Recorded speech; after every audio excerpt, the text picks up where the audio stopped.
우리가 하나님 앞에 드리는 기도 중에 가장 많은 절대 다수가 아무래도 하나님 앞에 그 소원을 간구하는 기도일 것입니다. 우리의 힘으로는 어떻게 할 수가 없어서 하나님의 도우심을 간절히 바라고 또 하나님께서 해결해 주실 것을 이제 소망하면서 하나님을 붙들고 기도하죠. 그리고 그 기도가 응답되면 그러면 어떻게 되죠? 그 우리의 기도는 하나님께 감사하고 하나님의 놀라우신 능력과 은혜를 찬양하는 기쁨의 기도로 바뀌게 됩니다. 오늘 본문에 기록된 이 한나의 기도가 바로 그런 기도입니다.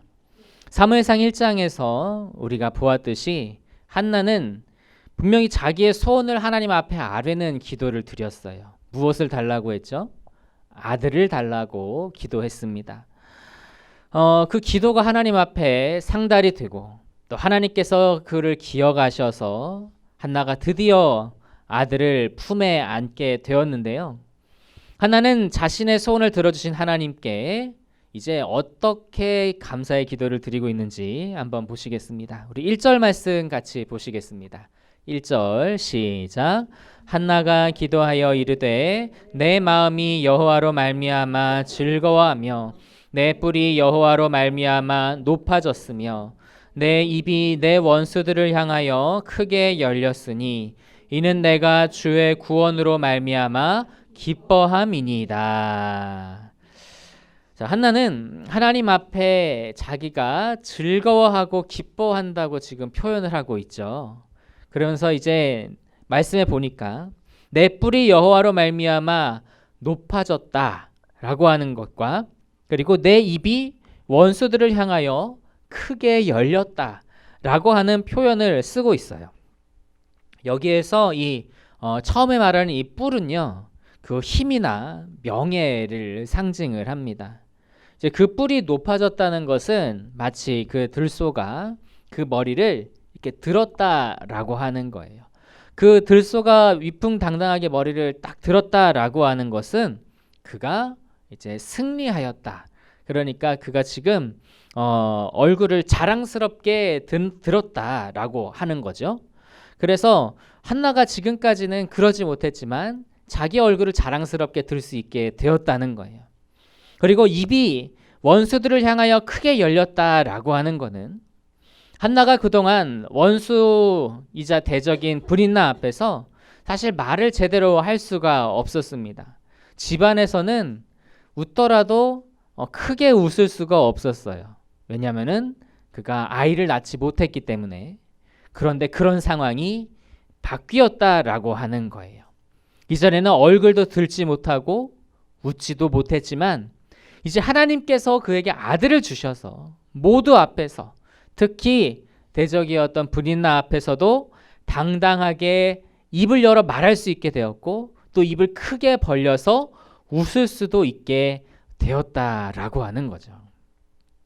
그래서 한나는 자신을 그렇게 만들어주신 하나님만이 의지할 분이시다라고 하는 것을 고백합니다. 우리 2절 말씀 보시겠습니다. 본문 2절 같이 읽습니다. 시작. 여호와와 같이 거룩하신 이가 없으시니 이는 주밖에 다른 이가 없고 우리 하나님 같은 반석도 없으심이니이다. 자, 한나는 여호와 하나님과 같은 분이 없으시다고 고백하면서 하나님은 무엇에 비유하느냐? 반석에 비유합니다. 성경 곳곳에 하나님을 반석으로 많이 비유를 하죠. 그 이유가 무엇이죠? 이 반석은 변하지 않고 흔들리지 않는다라고 하는 특징이 있어요. 이 모래 같은 경우에는 그것은 뭔가가 작은 바람이나 작업 얼마 오지 않는 비에도 모래는 움직입니다. 그런데 반석은 어떻죠? 비바람이 쳐도 변함이 없는 게 반석이에요. 그렇기 때문에 건물의 기초를 삼지 않습니까? 그런데 하나님께서 바로 그렇게 변하지 않으시는 영원한 분이시다라고 그렇게 하는 것이고 그 변치 않으시는 그런 은혜를 주신 하나님을 의지해야 한다라는 것을 고백하고 있는 것이죠. 여러분, 이 반석과 같이 변함없으신 하나님을 의지하는 우리가 될 수 있기를 소망합니다.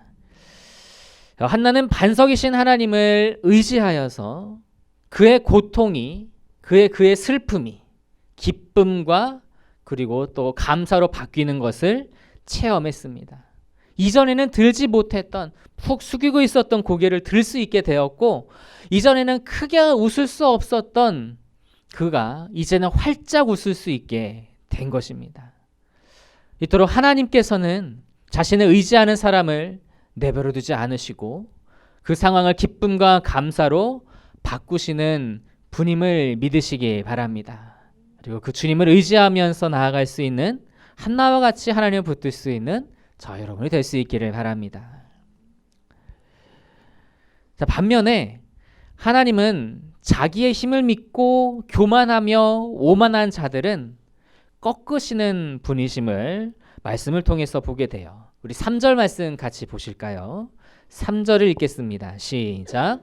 심히 교만한 말을 다시 하지 말 것이며 오만한 말을 너희의 입에서 내지 말지어다. 여호와는 지식의 하나님이시라 행동을 달아보시느니라. 자, 하나님은 오만한 자의 행동을 달아보신다라고 말씀하고 있어요. 그러니까 이 달아본다라고 하는 것은 저울질한다. 그러니까 그것을 판단한다라고 하는 말씀이잖아요.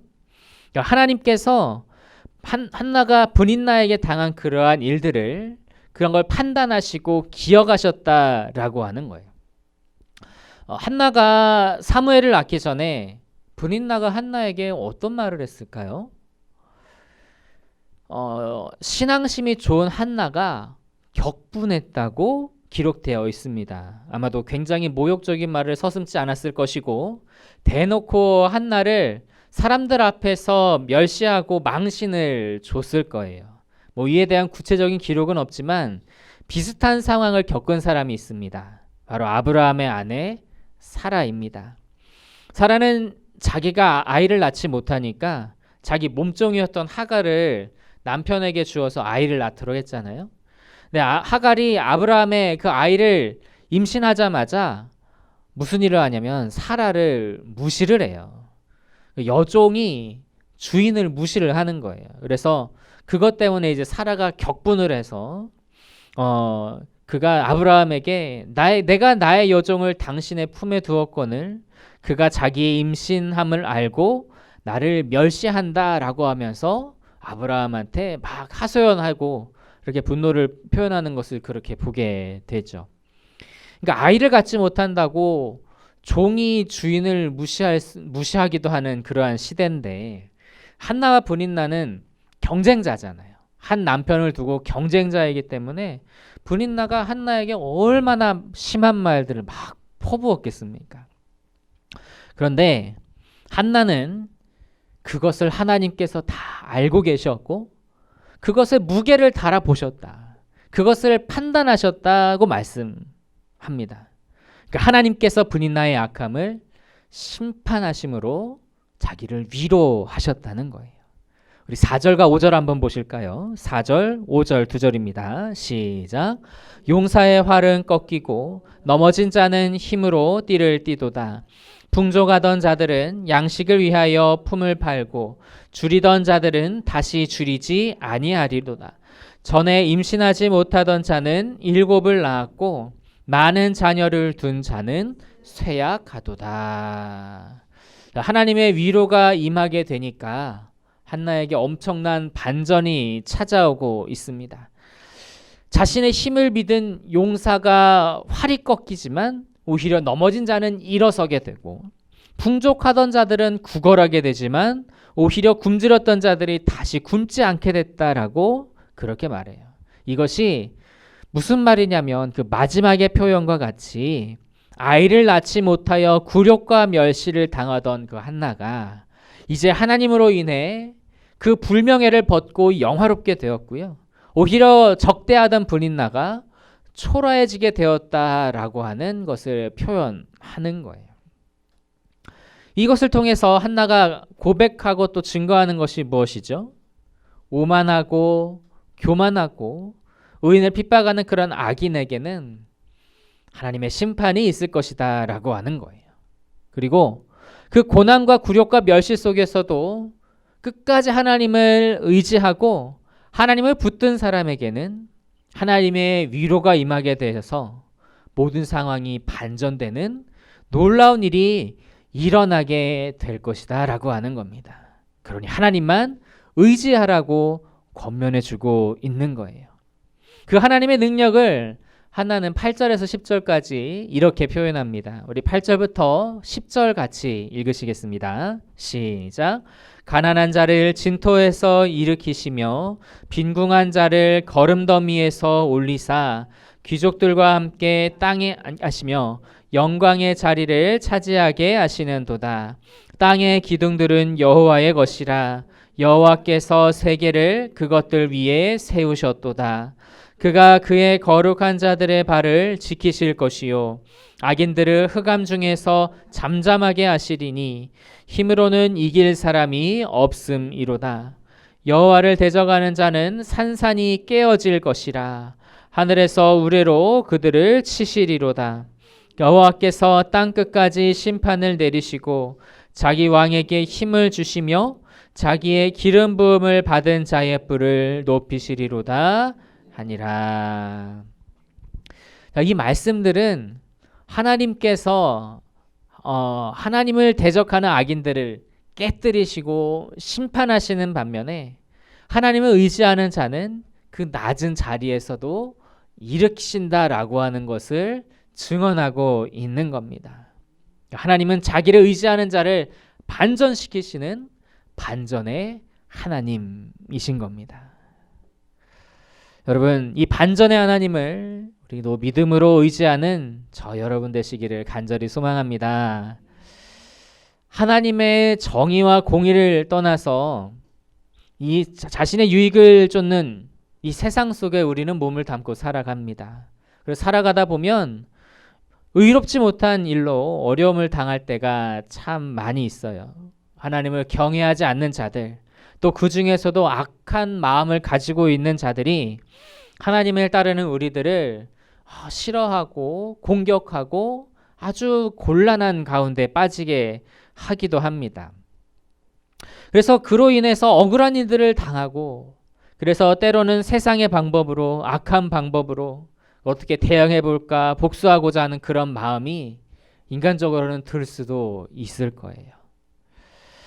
하지만 이런 일이 있을 때 우리는 그 우리의 어려움을 기도로서 하나님 앞에 올리며 하나님만을 의지해야 합니다. 왜냐하면 하나님께서는 악인의 모든 행동을 하나님의 그 저울에 달아보시며 하나님의 때에 그에 합당한 판결을 내리시기 때문에 그렇습니다. 그런데 만약 우리가 그 세상 사람들과 같은 모양으로 같은 일을 하면 우리도 그 저울에 올라가 하나님의 판결을 받게 되는 거예요. 그리고 이제 하나님께서 악인을 심판하실 그때에 하나님의 말씀을 따라 의의 길에 서 있는 자에게는 그가 그동안 당했던 그 멸시와 굴욕을 반전시키셔서 영화롭게 하실 것이고, 그때에는 오늘 본문의 말씀에서 한나가 기도한 것 같이 우리의 기도가 그동안 슬픔과 눈물과 고통의 그 기도였던 그 기도가 하나님의 구원으로 인하여 기뻐하며 감사하며 찬양하는 기도로 바뀌게 될 줄로 믿습니다. 여러분, 우리가 선한 길을 걸을 때, 특히 이 세상 가운데서 하나님의 법도로 하나님의 말씀 따라 살아갈 때에 어려운 일을 당해도 낙심하지 마시고, 반전의 하나님이 우리의 눈물을 그리고 우리의 기도를 끝까지 들으시고 그것을 기쁨과 감사로 바꾸실 것을 믿으며 끝까지 주님을 의지할 수 있는 저 여러분 되시기를 간절히 소망합니다.